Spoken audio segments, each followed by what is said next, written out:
Hello, question number 1 को solve करने के लिए हम यहाँ पे क्या देख रहे हैं कि स्मॉल बॉल है जो ऊपर से नीचे गिराई जा रही है पानी पे, एक पॉन्ड पे, और पॉन्ड की कहाँ पे, सरफेस पे, पॉन्ड की सरफेस पे गिराई जा रही है। तो पूछ रहा है कि calculate the time taken to ball reach the pond surface, यानी कि ये बॉल अगर गिरते गिरते यहाँ पे पहुँचेगी तो कितना टाइम लेगी, हमको ये कैलकुलेट करना है कि ये टाइम कितना होगा। अब क्या दिया गया है यहाँ पे, height of this on incline, केवल इंक्लाइन की हाइट हमें दी गई है 10 मीटर, ये नहीं कि ये पूरे पॉन्ड की डेप्थ दी गई है हमको, ठीक है। तो ये हाइट दी गई है 10 मीटर और ये एंगल है 45, तो डेफिनेटली ये भी हमारी कितनी होगी, दिस इज 10 मीटर, ठीक है। अब हमारा एक ब्लॉक है जो मास m का है, वो यहाँ से गिरता हुआ यहाँ तक गिर रहा है, तो कितनी डिस्टेंस कवर कर रहा है, दिस इज 10 मीटर, तो ये हो जाएगा 10 मीटर, तो ये हो जाएगा 10√2 मीटर बाई पाइथागोरस थ्योरम, ठीक है। अब यहाँ पे ये नीचे की तरफ गिर रहा है तो इसके ऊपर एक एक्सेलरेशन भी लग रहा है, तो यहाँ पे एक्सेलरेशन क्या लग रहा है, यहाँ पे एक्सेलरेशन लग रहा है ग्रेविटी का, जो सीधे नीचे की तरफ लग रहा है g। लेकिन हम इसके अगर कंपोनेंट्स में ब्रेक कर ले तो यहाँ पे जो एक एक्सेलरेशन लगेगा वो क्या होगा, g साइन 45 डिग्री का, ठीक है। और दूसरा एक लगेगा यहाँ पे जो नॉर्मल पे लगेगा वो हो जाएगा जी कॉस 45, तो हमें इससे तो मतलब नहीं है जो नॉर्मल पे लग रहा है, ठीक है। हमें तो एक्स एक्सिस पे मतलब है, यानी कि एक्सिस पे ये गिर रहा है, तो यहाँ पे एक्सेलरेशन हो गया जी साइन 45, और साइन 45 की वैल्यू होती है 1/√2, ठीक है। कितनी डिस्टेंस इसको कवर करनी है, 10√2 मीटर की डिस्टेंस कवर करनी है, और ये हमें टाइम निकालना है कि कितना टाइम लगेगा। तो हम लोग इक्वेशन क्या जानते हैं, h is equal to u t minus half g t square, ठीक है, u t plus half g t square. तो h हम हो गया हमारा कितना, 10√2 यहाँ से लेके यहाँ तक, ठीक है। अब हम इसको अगर जानेंगे तो हमारा इनिशियल वेलोसिटी कितनी है, u इज़ 0, ठीक है, plus half of g sine 45 into t square, ठीक है। तो अगर हम इसको सॉल्व करेंगे तो ये हो गया हमारी कितनी डिस्टेंस हो गई, डिस्टेंस हो जाएगी हमारी 10√2, ठीक है, इज इक्वल टू ये हो जाएगा हमारा g कितना हो गया 10 sine 45 divide by √2 into t square, ठीक। तो जब हम इसको सॉल्व करेंगे तो टी स्क्वायर की वैल्यू आ जाएगी विच इज़ इक्वल टू 4, तो टाइम की वैल्यू क्या हो जाएगी, 2 सेकेंड। इस डिस्टेंस स्मॉल आ रहा है। अगर इसमें क्या क्या है, मास को क्या कर दिया गया पहले से डबल, और डिस्टेंस को भी पहले से क्या कर दिया गया, masses are also double and separation become double, distance को भी डबल कर दिया गया है। तो हम लोग क्या जानते हैं कि force is equal to capital G m1 m2 upon r square. तो नया फोर्स क्या हो जाएगा, जब अब दोनों मासेस को हमने क्या कर दिया, डबल कर दिया, दोनों के बीच के डिस्टेंस को भी डबल कर दिया, तो 4/4 हो जाएगा, 4 से 4 कट जाएगा, यानी कि न्यू फोर्स उतना ही रहेगा जितना हमारा ओल्ड फोर्स था, ठीक है। ग्रेविटेशन फोर्स रिमेन सेम, क्योंकि जितना हमने मास बढ़ाया उतना ही हमने डिस्टेंस भी बढ़ा दी, ठीक। तो ये दोनों ही एक दूसरे को कैंसिल आउट कर देंगे। नेक्स्ट पार्ट देखते हैं, फोर्थ क्वेश्चन में क्या दे रखा है, two solid sphere of radii r and 2r the same material की बनी हुई है with contact, the mutual gravitational force of attraction between is proportional to. तो यहाँ पे हमको दिया गया है मास अपॉन ये डिस्टेंस जो है वो कितना हो जाएगा 3r, क्योंकि एक का रेडियस r है और दूसरे का 2r है, तो सेंटर टू सेंटर डिस्टेंस कितनी हो जाएगी, r plus 2r is 3r का होल स्क्वायर, ठीक है। अब लेकिन मास किस पे डिपेंड करता है, मास तो वॉल्यूम पे भी डिपेंड करता है इनटू डेंसिटी। तो वॉल्यूम कैसा है, स्फेरिकल है, तो 4/3 पाई आर क्यूब इंटू डेंसिटी। दूसरे वाले का भी क्या हो जाएगा, 4/3 पाई आर क्यूब इंटू डेंसिटी। अब यहाँ पे जो r है वो है 2r का होल क्यूब का करेंगे तो आ जाएगा 8r क्यूब, ठीक है। तो हमें लेकिन फिगर से तो कोई मतलब नहीं है, हमें तो केवल प्रोपोर्शनल टू बताना था रेडियस की कितना होगा। तो रेडियस को अगर हम लोग देखेंगे तो नंबर्स बाकी सब हटा देते हैं, हम लोग डायरेक्ट प्रोपोर्शनल देख लेते हैं। तो ऊपर हमको मिल रहा है r⁻6 और नीचे आ रहा है r⁻², तो कितना हो जाएगा, r⁻4 के डायरेक्टली प्रोपोर्शनल हो जाएगा, तो ऑप्शन डी इज करेक्ट, ठीक है। नाउ अब हम आ जाते हैं अगले पार्ट पे। तो अगला पार्ट यहाँ फिजिक्स का हमें दे रखा है, ठीक है। यहाँ पे हमें 2 पुली दे रखे हैं। इस क्वेश्चन में क्या है, क्वेश्चन नंबर 13 में यहाँ आपको एक पुली दी गई है और दो वेट दिए गए 3 kg और 5 kg। 5 kg होगा तो इसमें दो फोर्सेस लगेंगे, एक फोर्स तो नीचे की तरफ इसका वेट लगेगा 5g का, mg होता है वेट, और एक इस जो स्ट्रिंग है इस पर भी एक टेंशन लगेगा t, यानी कि दो फोर्सेस लग रहे हैं t और 8g। इस पुली में भी दो फोर्सेस लगते हुए नजर आ रहे हैं, नीचे एक वेट और ऊपर एक टेंशन। ठीक है, अब हम यहाँ पे पढ़ते हैं क्वेश्चन नंबर 1 हमको दिया क्या गया है, find the force which earth pulling 3 kg block. 3 kg block को कौन नीचे की तरफ खींच रहा है, अर्थ, तो ग्रेविटी से ये पुल हो रहा है नीचे, और इसका वेट क्या है, weight is equal to m g. 3 kg का है 3 इंटू जी, यानी कि 3 into f is equal to m g से 30 न्यूटन। ठीक, what is the acceleration of 5 kg block. अब 5 kg ब्लॉक क्या होगा, नीचे की तरफ आ रहा है, और 3 kg ब्लॉक ऊपर की तरफ जा रहा है, तो f net is equal to m a से हम दोनों की इक्वेशन लिख सकते हैं। यहाँ पे कौन सा फोर्स ज़्यादा होगा, टेंशन, क्योंकि ऊपर की तरफ जा रहा है, टी माइनस 3g, तो ये हो गया हमारा f net is equal to m a. M कितना है, 3 kg का, ए एक्सलेशन से ये ऊपर जा रहा है, इक्वेशन नंबर 1। इक्वेशन नंबर 2 क्या हो जाएगी, 5g माइनस टी, ये नीचे की तरफ वेट ज़्यादा है, टेंशन कम है, तो ये क्या होगा 5g minus t is equal to 5a।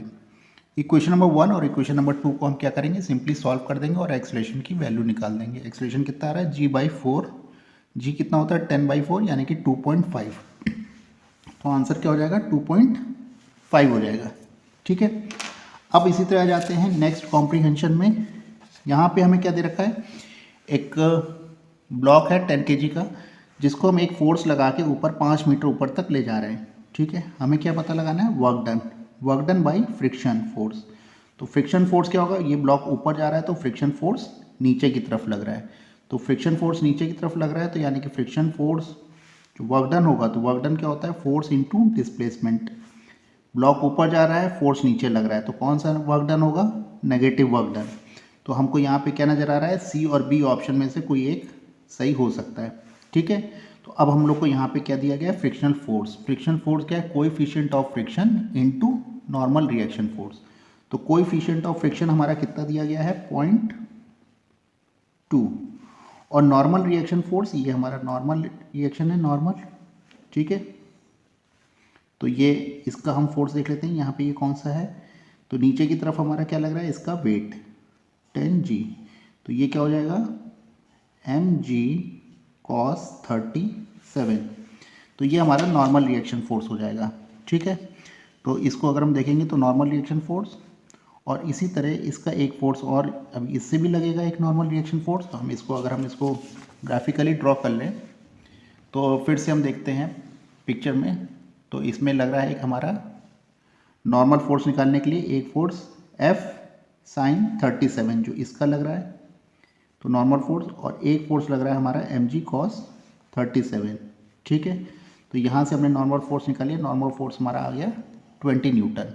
तो फ्रिक्शन फोर्स होता है म्यू इंटू नॉर्मल फोर्स, तो म्यू कितना था हमारा 0.2 था, ये फिगर में हम लोग को फार्मूला दिया गया है, और ये 0.2 इंटू 20 यानी कि कितना हो गया 4 न्यूटन का वर्क डन हो गया।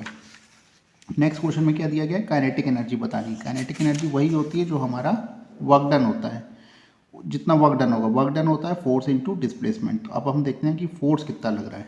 ठीक है, यहाँ पे भी हमने अपने फोर्स के कंपोनेंट्स निकाल लिए हैं। ठीक है, तो फोर्स के दो कंपोनेंट होंगे, F sin 37, F cos 37। ठीक है, तो अब देखते हैं कि इस एक्सिस पे फोर्स कौन कौन से लग रहे हैं। एक F cos 37 लग रहा है, एक फ्रिक्शन लग रहा है, और एक mg sin 37 लग रहा है। ये तीन फोर्स लग रहे हैं, दो एक तरफ लग रहे हैं, एक एक तरफ लग रहा है। ठीक है, तो फोर्स की हम वैल्यू निकाल लेंगे, F cos 31 माइनस ये दो अपोजिट फोर्स हैं जो सब्ट्रैक्ट होंगे। ठीक है, क्योंकि फोर्स क्या होता है, force is a vector quantity, तो इन सबका वेक्टर समेशन होता है इनटू डिस्प्लेसमेंट। ठीक है, सबकी हमने सिंपल वैल्यू रख दी, तो हमारी काइनेटिक एनर्जी कितनी आ गई 80 जूल। पॉइंट क्लियर है। तो नेक्स्ट क्वेश्चन पे आते हैं। यहाँ पे क्या दे रखा है, मैथमेटिक्स में एक हम लोग को एक कॉम्प्रीहेंशन दे रखा है ABCD एंड E। ठीक है, ये क्या है, chief minister of Delhi launch a switch Delhi and electric vehicle. ठीक, यहाँ पे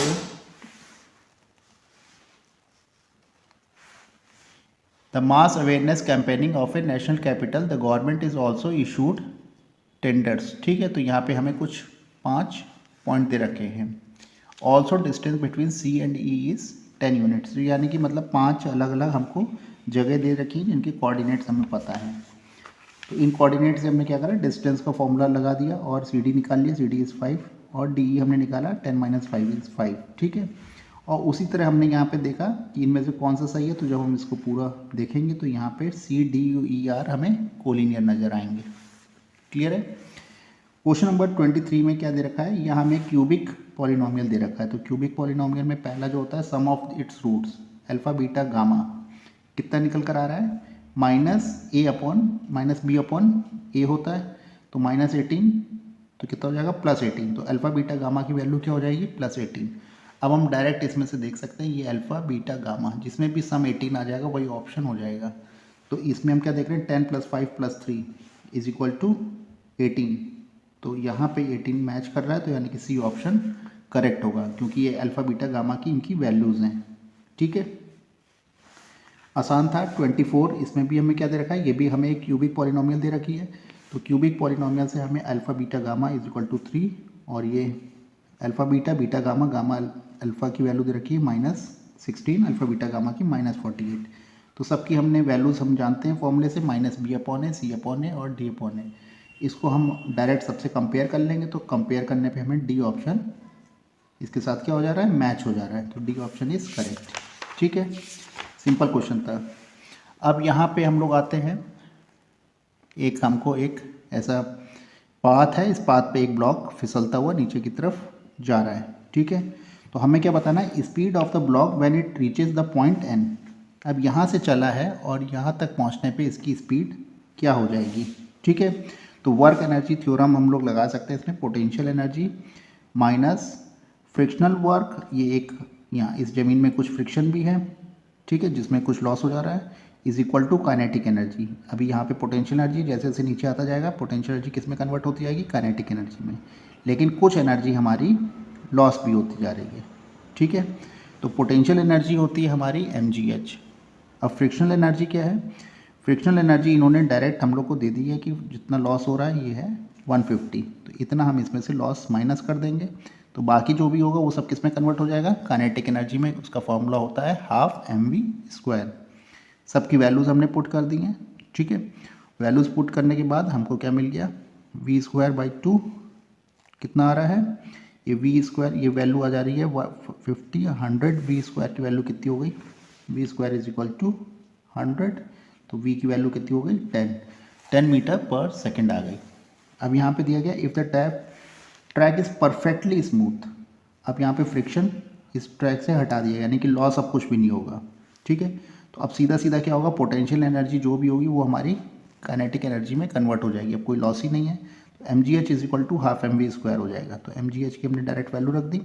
तो यहाँ पे हमें v की वैल्यू कितनी मिल गई, 20 मीटर/सेकेंड। यहाँ पे 150 का लॉस नहीं रहेगा क्योंकि ज़मीन में कोई फ्रिक्शन ही नहीं है ना। इसको हम दूसरे तरीके से भी निकाल सकते हैं, सिंपल इक्वेशन ऑफ मोशन से भी, क्योंकि वो भी हमारा क्या होता है, फ्रिक्शन होता नहीं है इक्वेशन ऑफ मोशन में, उससे भी निकाल सकते हैं, उससे भी वही आंसर आएगा, जिससे पोटेंशियल एनर्जी और काइनेटिक एनर्जी से भी वही आंसर आएगा।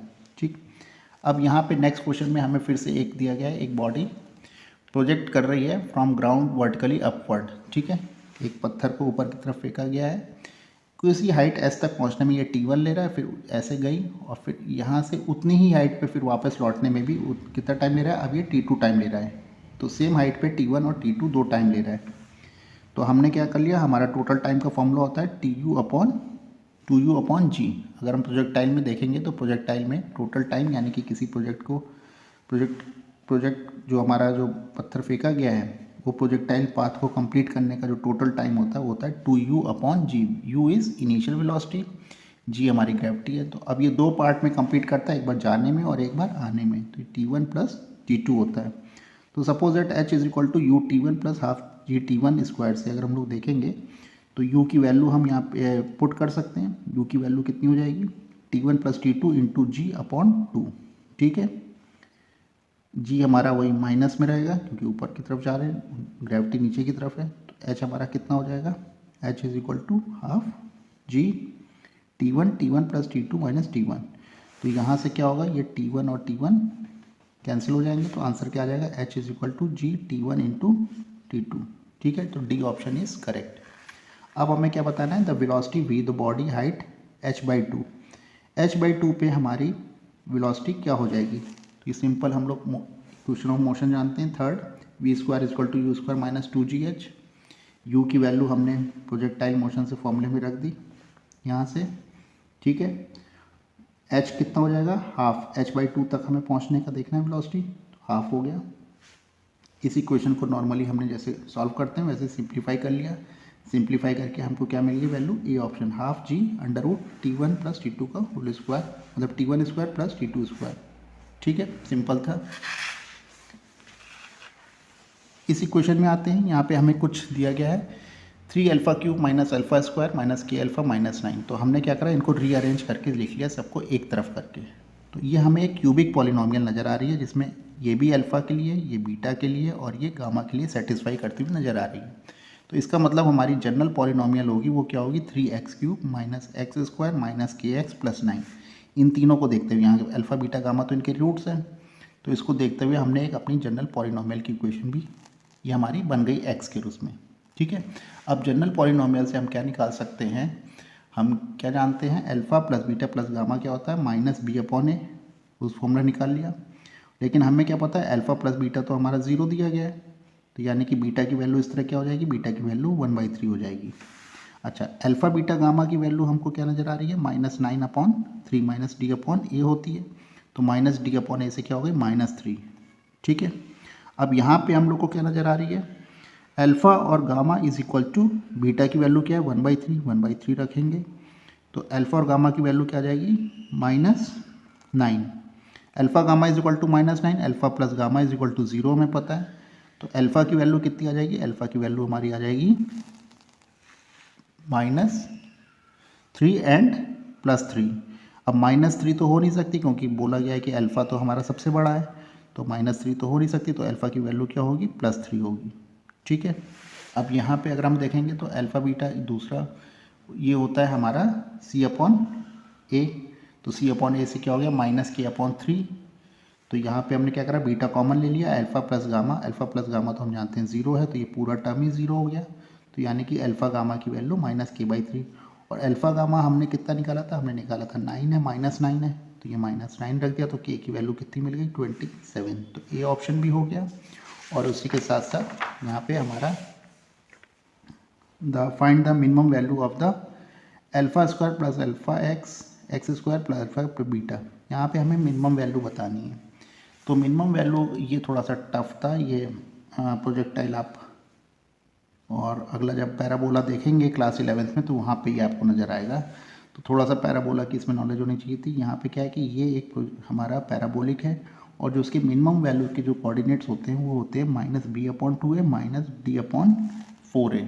ठीक है, तो ये आप लोग को फॉर्मूला नहीं पता होगा, इसलिए थोड़ा सा कठिन लग रहा है।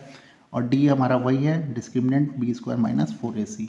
तो डिस्क्रिमिनेंट की वैल्यू से हमने सिंपल इनकी b² माइनस 4ac की वैल्यू रख देंगे, और डायरेक्ट हमारा सीधा आंसर आ जाएगा -23/12। तो प्रॉब्लम क्या थी, बस इसके अंदर एक ही प्रॉब्लम थी कि ये पैराबोला का क्वेश्चन आ गया है। ठीक है, पैराबोला आप लोग को क्लास 11th में पढ़ने को मिलेगा, तो इसलिए थोड़ा सा यहाँ पे टिपिकल हो गया था काफ़ी। क्वेश्चन नंबर 35 में फिर एक कॉम्प्रिहेंशन दिया गया, x की पावर 2013 प्लस 1 रिमाइंडर। ठीक है, fx इस क्या होगा जब हम इसको x² माइनस 1 से डिवाइड कर दें। तो हम इसको देखते हैं, हमने क्या करा, अपना इक्वेशन लिखा और इसको इससे सिंपली डिवाइड करा। तो जब डिवाइड करेंगे तो 2011 से करेंगे तो हमारा फिर ये कट क्या आ जाएगा, फिर 2009 आया, फिर 2007 से, फिर 2009 से करेंगे।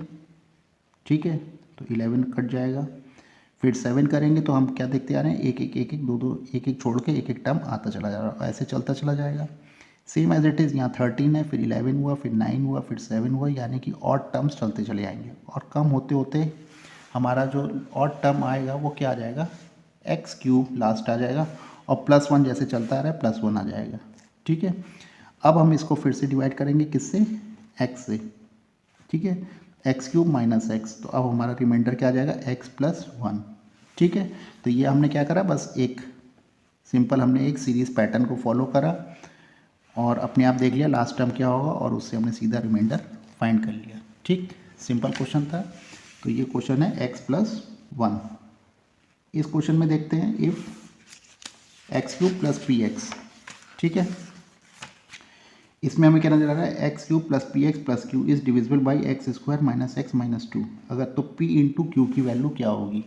ठीक है, तो यहाँ पे हमने क्या करा, x² - x - 2, ठीक है, ये हमने अपना पॉलिनोमियल नोट कर लिया। अब मैंने इसको क्या करा, मिड टर्म स्प्लिट कर दिया, मिड टर्म स्प्लिट करके इसको फैक्टराइज कर दिया। अब इसके हमें दो वैल्यूज़ पता चल गई, x = -1 एंड x = 2। ठीक है, अब हमने अपने पॉलिनोमियल में ये वैल्यूज़ इसको सेटिस्फाई करा दी, यानी कि f(2) यानी कि x की जगह 2 रख दिया। तो हमारी पहली पॉलिनोमियल की इक्वेशन क्या बन गई, 8 + 2p + q = 0। फिर हमने क्या करा, x की वैल्यू -1, फिर वो इसके अंदर पुट करा दिया, तो -1³ - p - 1 + q। ठीक है, तो ये एक इक्वेशन ये बन गई। फर्स्ट और सेकंड इक्वेशन को हमने क्या कर दिया, सिंप्लीफाई कर दिया, तो क्या आ गया, 9 + 3p = 0। ठीक है, तो इस तरह हमको p कितना नजर आ रहा है, p = -3 आ जाएगा इस इक्वेशन से। जब p -3 आ जाएगा तो फिर हम इसके अंदर वैल्यू रख देंगे, हमें q की भी वैल्यू मिल जाएगी, q की वैल्यू आ गई -2। हमें क्या पता लगाना था, p × q, तो p की वैल्यू -3 रखी और q की वैल्यू -2 रखी, तो -3 × -2 इज +6। तो ऑप्शन क्या हो जाएगा, ऑप्शन सी इज करेक्ट। ठीक है, तो ये पूरा पेपर हमने इसका सॉल्व कर लिया, फिजिक्स और मैथ्स। ठीक है, तो कुछ इसके अंदर कुछ क्वेश्चंस टफ थे, बाकी सब तो नॉर्मल ही थे।